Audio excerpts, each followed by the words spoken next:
வாழிய செந்தமிழ், வாழ்க நற்றமிழர், வாழிய பாரத மணித்திருநாடு. பாரத மணித்திருநாடு நேயர்கள் அனைவருக்கும் வணக்கம். நாம் வால்மீகி ராமாயணத்தை திரு சோ அவர்களின் ஆய்வுக் கண்ணோட்டத்தில் பார்த்து கொண்டிருக்கிறோம். அந்த வகையிலே இன்று 26வது பகுதியாக தசரதரின் புலம்பல் என்ற பகுதியை பார்க்கிறோம். மயக்கம் தெளிந்த தசரதர் கைகேயிடம் அன்றாடுவது, ராமனின் உயர்வுகளை அவர் கைகேயிக்கு நினைவுறுத்துவது, கைகேயி தனது பிடிவாதத்தை தளர்த்தாமல் தனக்களித்த வாக்குறுதியை நிறைவேற்றுமாறு தசரதர் நிர்பந்திப்பது, கோபத்துடனும் குழப்பத்துடனும் மாறி மாறி தசரதர் பேசுவது ஆகியவை இந்த அத்தியாயத்தில் இடம்பெறுகின்றன என்று முதலில் ஒரு குறிப்பு கொடுக்கிறார். அத்தியாயம் ஆரம்பமாகிறது.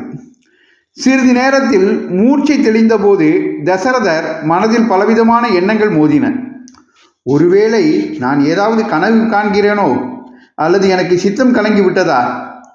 முந்தைய பிறவியின் நினைவு எனக்கு வந்து அதன் காரணமாக என்னையும் அறியாமல் குழம்புகிறேனோ? வெளியே தெரியாத ஏதோ ஒரு நோய் என் உடலை தாக்கி என்னை நிலை தடுமாற செய்கிறதோ என்றெல்லாம் அவர் யோசித்தார்.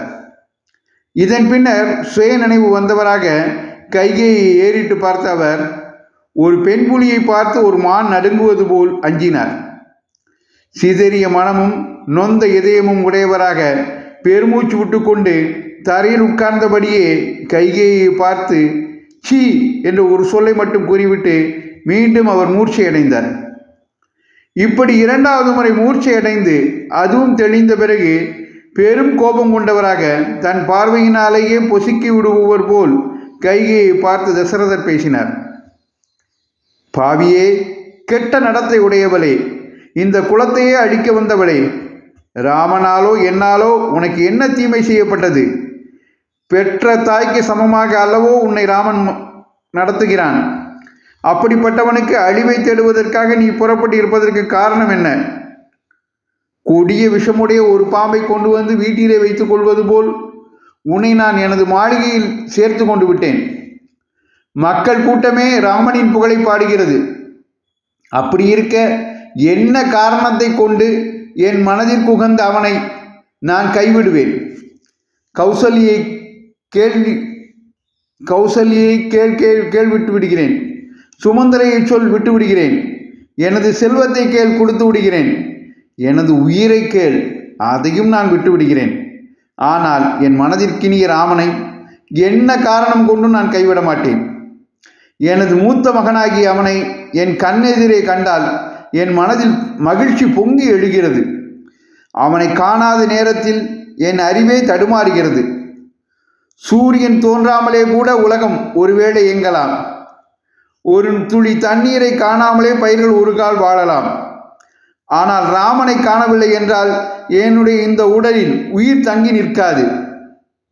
தீமை செய்வதில் நாட்டமுடையவளே, இதோடு விட்டுவிடு. இந்த எண்ணத்தை கைவிடு. உனது கால்களில் என் தலையை வைக்கட்டுமா? என் மீது கருணை காட்டு. பாவி, இவ்வளவு பெரிய கொடுமை உன் மனதில் எவ்வாறு நிலை பெற்றது? தசரதர் மேலும் சொன்னார், நீயே ராமனை பற்றி முன்பு என்ன கூறியிருக்கிறாய் என்று நினைத்துப்பார். தர்மத்தில் உயர்ந்து நிற்பதால் ராமனே எனக்கு மூத்த மகனாவான் என்று நீ சொல்லியிருக்கிறாய். ராமனை பற்றி இப்படி பேசிய நீ எவர் சொல்லையோ கேட்டு கெட்ட எண்ணத்தை மனதிலே ஏற்றி என்னை ஏன் வருத்துகிறாய்?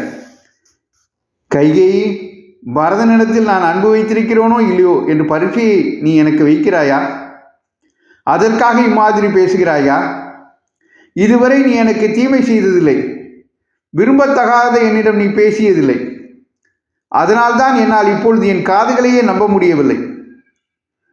பரதனை காட்டிலும் ராமனே உனக்கு மேம்பட்டவன் என்று நீயே என்னிடம் பலமுறை கூறியிருக்கிறாய். அப்படிப்பட்ட ராமனுக்கு, அந்த தர்ம நெறி தவறாதவனுக்கு, மூவுலகிலும் புகழ்பெற்ற அந்த மகனுக்கு 14 வருட வனவாசத்தை நீ எப்படி விரும்பல் உற்றாய்? துன்பத்தை அறியாத சிறுவனாகிய அவன் மிகவும் பயங்கரமானதும் மனித நடமாட்டம் இல்லாததுமாகிய காட்டில் வசிக்க வேண்டும் என்ற எண்ணம் எப்படி உன் மனதிலே புகுந்தது? உலகிற்கே அன்பனாகிய அவன் இப்படி அவஸ்தைப்பட வேண்டும் என்ற முடிவுக்கு நீ வர என்ன காரணம்? ஆயிரக்கணக்கான வேலைக்காரர்களும் பெண்களும் நடமாடுகிற இந்த அரண்மனையில் ராமனை பற்றி ஒரு அபவாதம் வந்ததுண்டா? எல்லோர் மனதையும் கவர்ந்தவன் அல்லவா அவன். எதிரிகளை யுத்தத்தில் கோதண்டம் எனும் தன் வில்லினால் வென்றான். சொன்ன சொல் தவறாமல் நடப்பதன் மூலம் பெரியோர்களை வென்றான். கொடையின் மூலம் ஏழைகளை வென்றான். சத்தியம் தவறாமையால் உலகங்கள் அனைத்தையும் வென்றான்.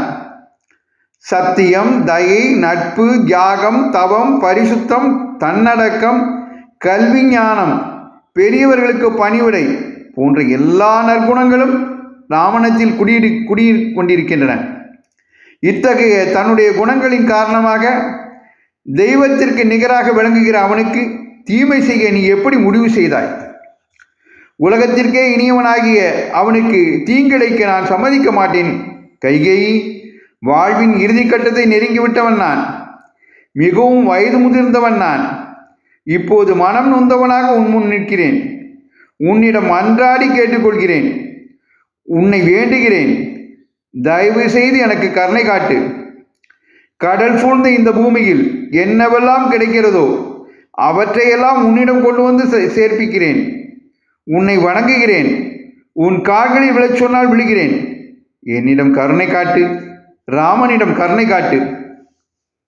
சோகக்கடலில் விழுந்து விட்டவரும் கண்ணீர் விட்டு கதறி கொண்டிருந்தவரும் மிகவும் பரிதாபத்திற்குரிய நிலை அடைந்து விட்டவராகிய மன்னரை பார்த்து கைகேயி மீண்டும் கொடுமையான வார்த்தைகளை பேசினார். 2 வரங்களை எனக்கு அளித்துவிட்டு அவற்றை நிறைவேற்ற வேண்டிய சமயத்தில் தயக்கம் காட்டுகிற நீர் தர்மநெறி தவறாத மன்னர் என்று எப்படி சொல்லிக் கொள்வீர்? தர்மம் அறிந்தவர்களும் ராஜ ரிஷிகளும் மற்றும் பல பெரியவர்களும் சபை நடுவே இது பற்றி கேள்விகள் கேட்டால் அப்பொழுது அவர்களுக்கு என்ன பதிலளிப்பீர்? எந்த கைகேயி என் உயிரை காப்பாற்றினாலோ, எவர் எடுத்த முயற்சியால் நான் உயிர் வாழ்கிறேனோ, அவளுக்கு கொடுத்த வார்த்தையை நான் நிறைவேற்றவில்லை என்று சொல்லிக் கொள்வீர்களா? கொடுத்த வார்த்தைக்கு விரோதமாக இப்போது பேசுகிற நீங்கள் மன்னர் குலத்திற்கே இழுக்கு தேடப் போகிறீர்கள். பருந்தாக வந்த இந்திரனுக்கு கொடுத்த வாக்குறுதிக்காக சிவி சக்கரவர்த்தி தனது உடலில் இருந்தே சதையை வெட்டி அதற்கு தந்தான். அவர்கள் அலர்கன் என்ற ராஜரிஷி கொடுத்த வார்த்தையை காப்பதற்காக தனது 2 கண்களையும் பிடுங்கி கொடுத்தார். கரையை கடப்பதில்லை என்று தேவர்களுக்கு கொடுத்த வாக்கை காப்பாற்றுவதற்காக சமுத்திரம் இன்று வரை கரையை கடக்காதிருக்கிறது. தர்ம நெறியை போதிக்கும் இந்த நிகழ்ச்சிகளையெல்லாம் மனதில் கொண்டு நீர் கொடுத்த வார்த்தையை காப்பாற்றும். கைகேயி தொடர்ந்தாள். அதர்மமான வழியில் மனதை செலுத்திவிட்ட அரசனே, கொடுத்த வாக்கை மீறுவது என்ற பாவகாரியத்தை செய்துவிட்டு ராமனுக்கு முடிசூட்டி கௌசல்யுடன் கூடி வாழலாம் என்று திட்டமிடுகிறீரோ? கொடுத்த வார்த்தையை நிறைவேற்றுவதற்காக செய்ய வேண்டி இருக்கிற காரியத்தின் தன்மை எதுவாக இருந்தாலும் அக்காரியத்தை செய்ய வேண்டியதுதான்.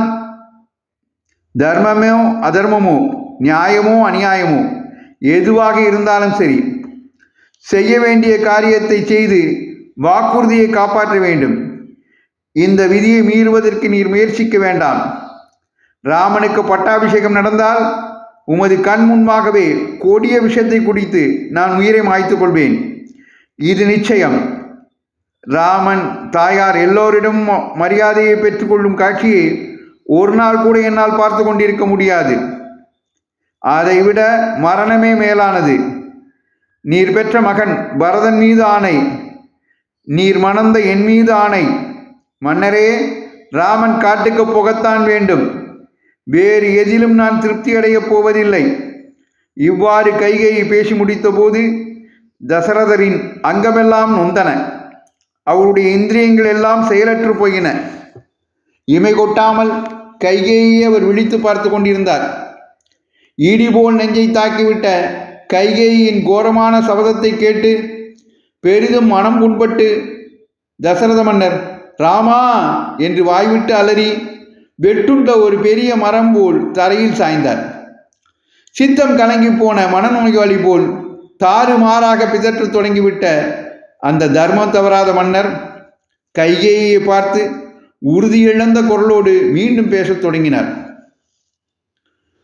உனக்கு இது போன்ற யோசனையை சொன்னது யார்? பேய் பிடித்து விட்ட மனதை கொண்டவளான நீ உன்னால் பேசப்படுகிற வார்த்தைகளை நினைத்து வெட்கப்படாமல் இருக்கிறாயே, இது ஒரு விந்தைதான்.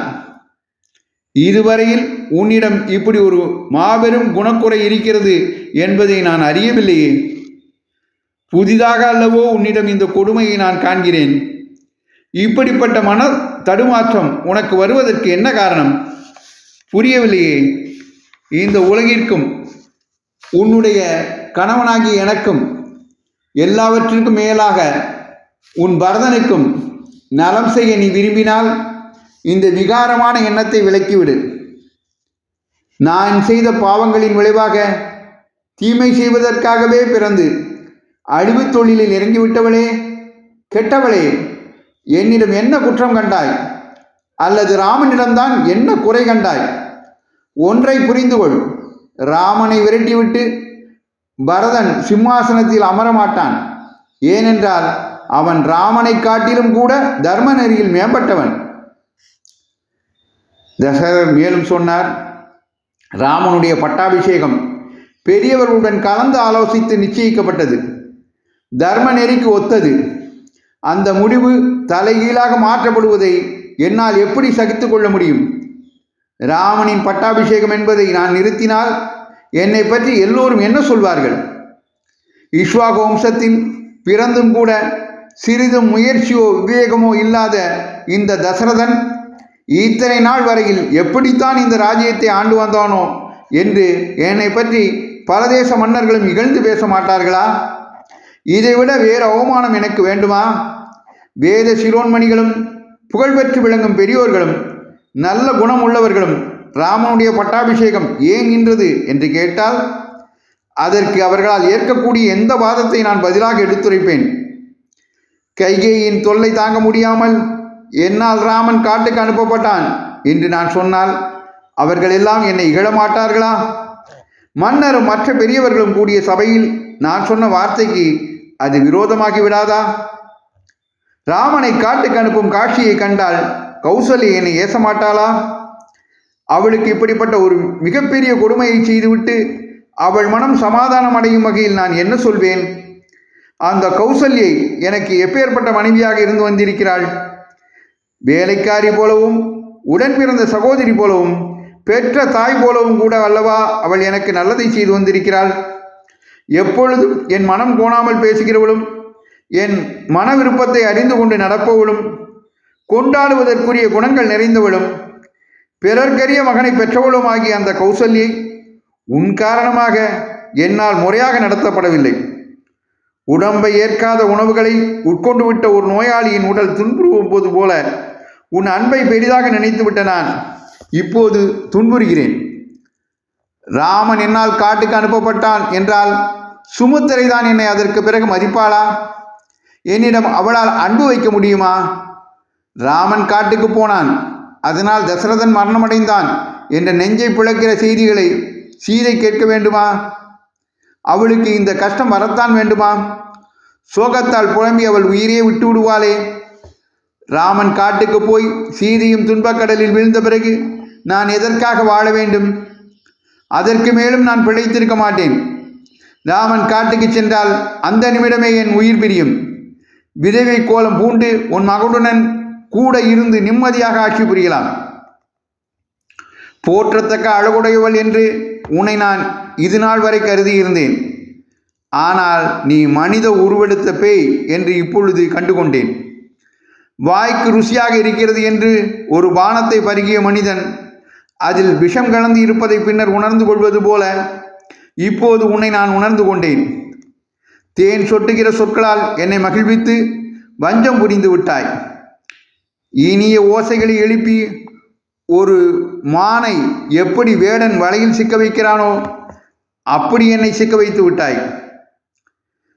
மது அருந்துகிற பிராமணனை மக்கள் கூடும் தெருக்களில் எல்லாம் எப்படி ஏசுகிறார்களோ அப்படி மகனை துறந்து விட்ட என்னை பற்றி நிச்சயமாக எல்லாரும் இகழ்ந்து பேசுவார்கள். முற்பகல் செய்த பாவமே பிற்பகலில் மனிதனை வாட்டுகிறது. உன்னை ஏற்று பாவம் புரிந்தேன், இப்பொழுது அதற்கு அனுபவிக்கிறேன். என்னால் இந்த கஷ்டத்தை தாங்க முடியவில்லையே. மாபெரும் சித்திரவதையாக இருக்கிறது. என் கழுத்திலே சுருக்கிட்டு என்னை கொல்லும் கயிறாக வந்து சேர்ந்தாயே. உன்னை பற்றி உண்மையை புரிந்து கொள்ளாமல் இதுவரை என்னால் கொண்டாடப்பட்டவளாக இருந்து வந்திருக்கிறாயே. உன்னை என் வாழ்வு என்று நினைத்தேனே, என்னுடைய மரணமாக வந்து சேர்ந்து விட்டாயே. அறியாமல் பாம்பை கையிலே பிடித்து விடுகிற ஒரு குழந்தையைப் போல் உன் கரத்தை நான் பற்றிவிட்டேனே. பெண்ணின் வார்த்தையை கேட்டு மகனை காட்டுக்கு அனுப்பிய மாபாவி என்று பெண்ணாசை பிடித்த மூடன் என்றும் இந்த உலகம் நிச்சயமாக என்னை ஏசப்போகிறது.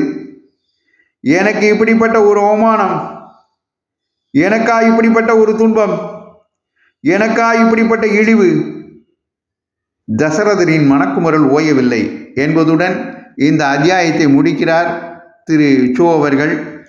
சோ அவர்கள் அவர்களின் ஆய்வு கண்ணோட்டத்தில் வால்மீகி ராமாயணத்தை தொடர்ந்து கேட்டு மகிழ பாரதமணி திருநாடு சேனலை தொடருங்கள். ராமாயணத்தில் ஆர்வமுள்ள பிறருக்கும் இதனை பகிருங்கள் என்று கேட்டுக்கொண்டு விடைபெறுகிறேன். நன்றி, வணக்கம், ஜெய்ஹிந்த்.